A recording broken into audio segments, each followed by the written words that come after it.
What's going on, guys? Welcome to my channel. I know I ain't posted in a while, and this might be a lot different content than some people might have been expecting, but this is kind of what I want to evolve this channel into.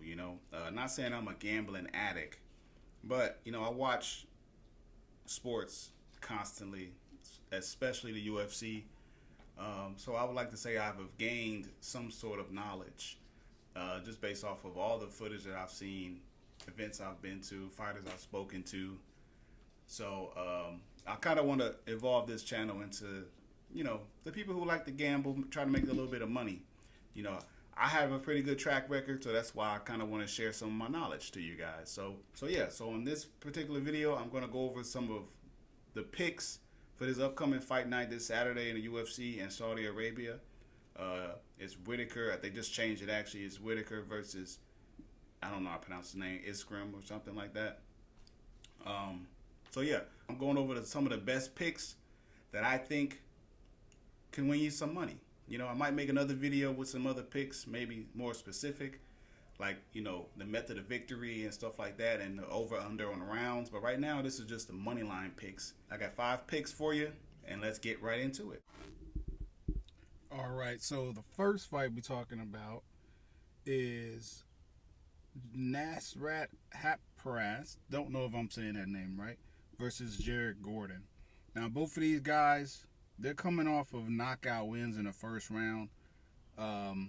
Jared Gordon, I believe he recently fought Mark Madsen in a pretty wild first round, if I remember correctly, and ended up with Jared Gordon getting the knockout, which is pretty sick. And then the other guy, Nasrat, I think he had fought Jamie Mullarkey in like December last year, coming off a knockout win. So they both, have coming off some pretty impressive victories.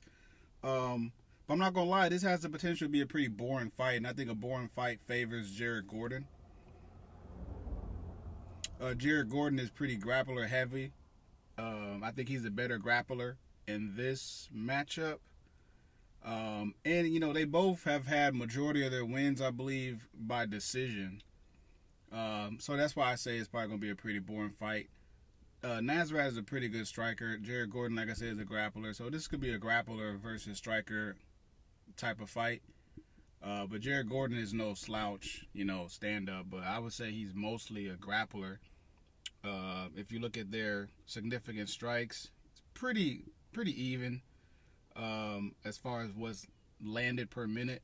And surprisingly, Jared Gordon has a higher significant strike percentage, which I think comes into play with his grappling because he's such a threat for the takedown. Like, look at his takedown average, damn near, 2 takedowns per 15 minutes. Like, so he's guaranteed to get a takedown in this fight. In this fight, though, it's tough. I mean, I like Jared Gordon, I do, but I did pick against him in this one. But it's just, I don't know. It's that grappler versus striker. I tend to favor the grappler, but Nasrat is really good on the feet, and I think that's what's ultimately gonna give him the victory. So yeah, so that's why I think that Jared Gordon is gonna make it a boring fight, but I think he's gonna get outpointed by Nasrat, in my opinion. All right, so moving on to the next fight, we got Nicolas Dalby and, man, I know I'm gonna butcher this name. I'm gonna just say Renat. So Renat, I think he had his debut fight against Kevin Lee. It was a first round submission. I don't really count that victory. I mean, because Kevin Lee is pretty trash in my opinion, and I think Kevin Lee's still in the UFC. I don't think that's a good win. I mean, anyone can beat Kevin Lee in my opinion. But based off of what we've seen from him and what he has done in his previous fights outside of the UFC, he's a good grappler. Yeah, like he's going to search for that takedown, and I think that's mostly how he gets his finishes, by just being a grappling threat. So yeah, I mean, I look for him to pretty much, put the pressure on Nicolas Dalby from the jump, threatening takedowns, and then just, mix it into strikes too. Nicolas Dalby, he's a pretty I'm not gonna say slow starter, but he definitely is he's a 3 round fighter. Like most of his fights have ended with him winning a decision or losing a decision. He's built for a 3 round fight for sure. And you know, he's a good counterpuncher too. I mean, Nicolas Dalby, he could do, you know, if you want to play the long fight, you know, he can go 3 rounds with you, or if you want to sit there and strike, he'll do that too. But I think that would be in his demise because Renat is a really good grappler based off the footage of him outside of the UFC. So I think this is going to be a pretty easy victory for Renat. So if you're going to jump on this bet, I think that's a given. I don't even know what the odds are for this one, but yeah, I would assume it's probably pretty high for Renat. So yeah, I got Renat winning that one probably by KO. All right, so moving on to the next fight, we got Johnny Walker versus Volkan Ozdemir. So right out the gate, I ain't gonna lie, I'm not the biggest fan of Johnny Walker personally. I don't really believe the hype. You know, I do recognize that he's a really good fighter. He's just wild and he is exciting, but I don't know. Well, I guess, okay, let me take that back. I'll say I wasn't a big fan of, you know, Johnny Walker when he first came in. This Johnny Walker now, since he changed camps, I think he trains in Ireland now. Like he definitely, you can definitely see that he has transformed into a different type of fighter. He's more calculated. He's still wild. He's still exciting. But a lot of the antics, you know, he hasn't really been doing as much of, and he's really showing more of his fighting. He's coming off a KO loss though to Ankalaev, who honestly I just think Ankalaev is a better fighter. I do think that Johnny Walker definitely is a top 10 lightweight, but I just feel like the UFC is really trying to push this guy to, you know, be the next best thing. I know he was supposed to be the next best thing after Jon Jones, and I think the UFC is still trying to push that. I think that's probably where I'm not a big fan of him because, you know, Jon Jones is my favorite fighter. So I think that's probably why I have a little bit of beef with, you know, picking him sometimes. But like I said, he's coming off a round 2 KO loss to Ankalaev. But before that, you know, I think he had 3 fights, a 3-fight win streak. So he's not a bum in my opinion, but some of his antics sometimes I just don't like. But Volkan Ozdemir, this guy, I mean, I think he's slightly underrated in my opinion. You know, he's a good striker. He's coming off a submission victory. And both of these guys, man, like they finish fights. You know, most of their fights have been KO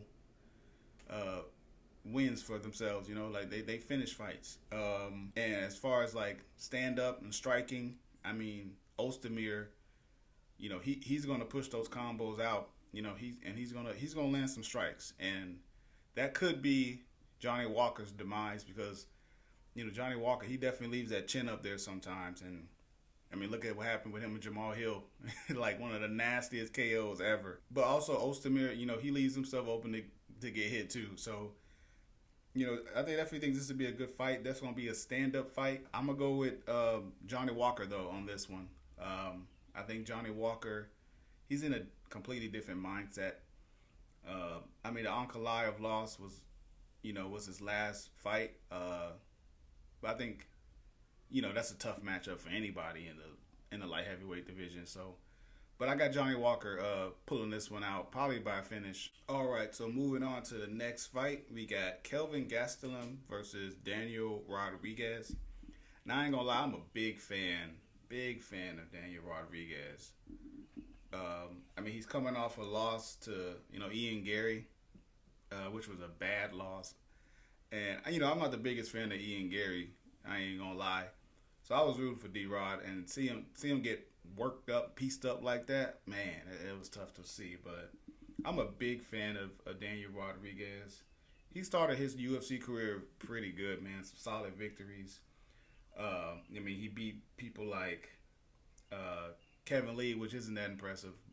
Like I said earlier with one of the previous fights. Parsons, Mike Perry, Lee Jian. You know, I think those were solid victories. But once he steps up in competition, as we've seen, you know, the loss to Ian Gary, I think he got submitted by Neil Magny. Once he fights that upper echelon of the welterweight division, he kind of struggles a little bit. Now, I'm not saying that Kelvin Gastelum is the upper echelon of the welterweight, because I think this would be his second fight back to welterweight. But Kevin Gastelum, he also fought a dude similar to Daniel Rodriguez. He fought Sean Brady in his last fight, and Sean Brady is a dog. Sean Brady is a fucking dog.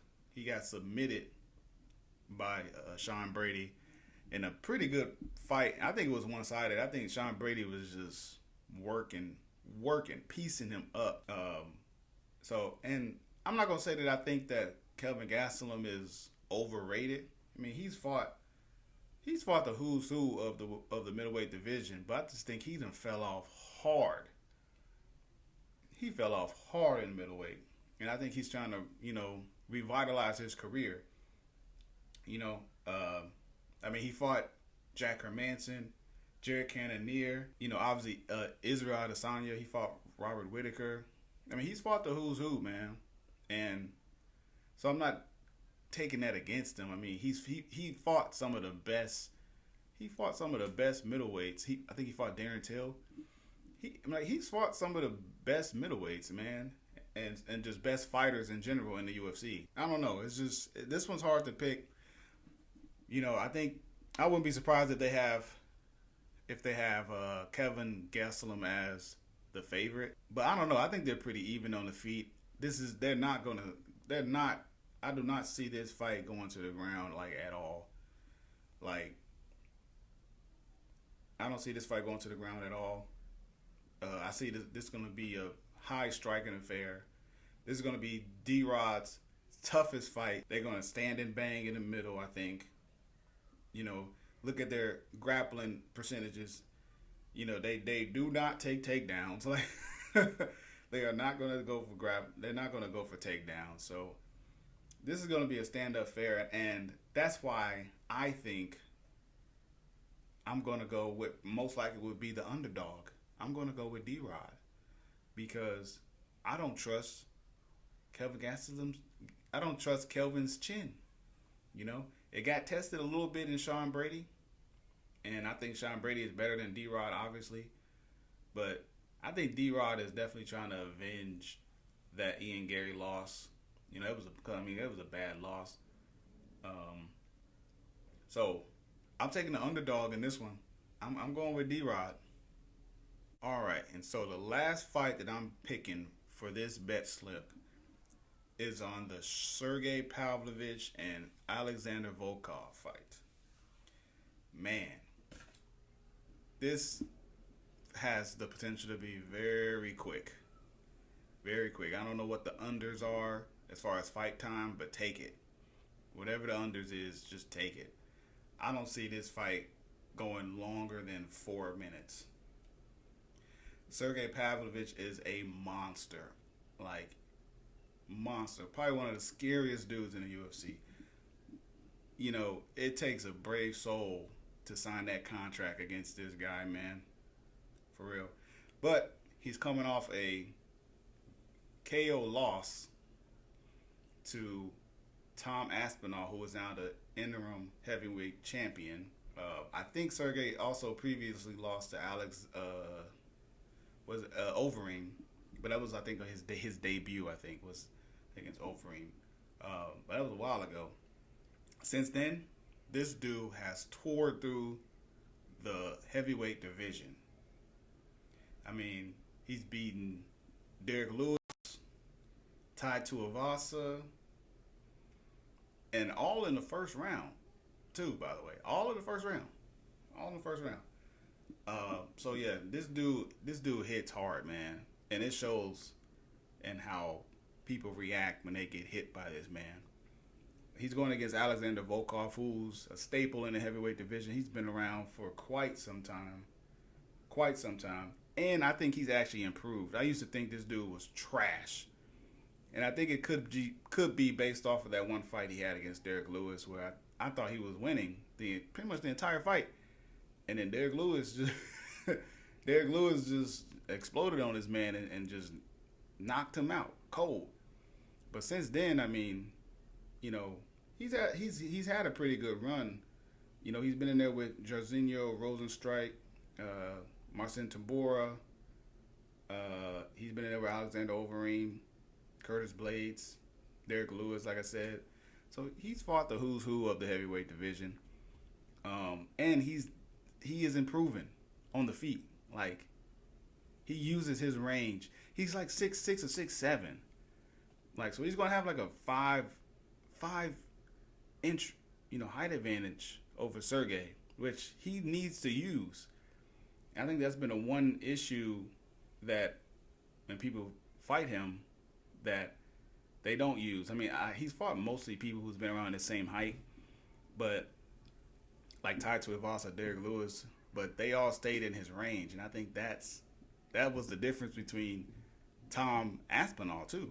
Tom Aspinall stayed in his kickboxing range and was able to land. This dude Volkov is a kickboxer, I think, and I think if he uses that range, man, he could piece him apart. He could piece him apart. We haven't really seen Sergey in boxing exchanges, really. It's been all haymakers missing, haymakers landing, and then once one lands and get a reaction, then he pounces. You know what I mean? Look what happened with Derek Lewis, tied to Ivasa. Devastating knockouts.